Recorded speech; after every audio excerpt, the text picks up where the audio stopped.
Hello everyone, welcome to our channel. Here is another digital SAT math question.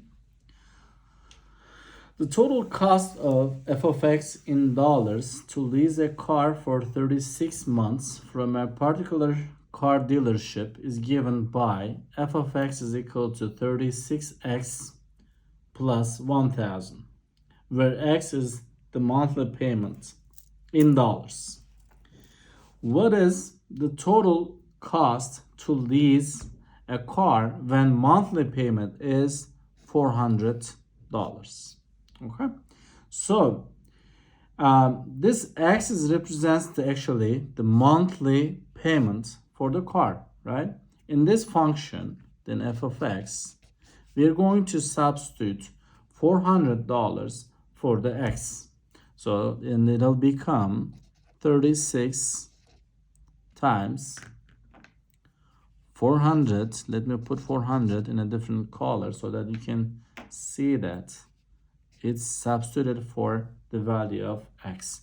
400 plus 1000. But don't forget, this was a dollar.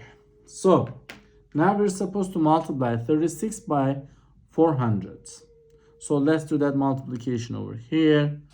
So you can use your calculator during the exam for this kind of multiplications. But I just wanted to show you the multiplication over here.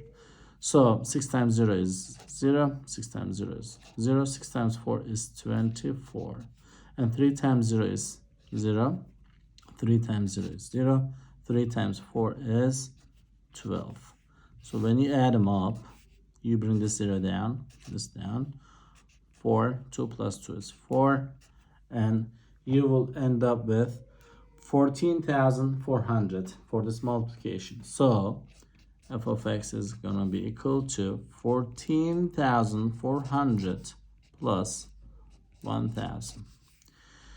When you add these 14,000 plus 1,000, technically it'll be $15,400. Okay, so which choice is this? In the choice A, you've been given 13,000. That's not the answer. For B is 13,000. No.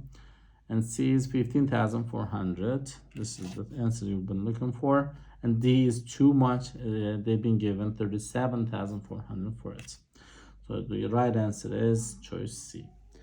Thank you for watching our video. Don't forget to subscribe our channel. You'll thank me later.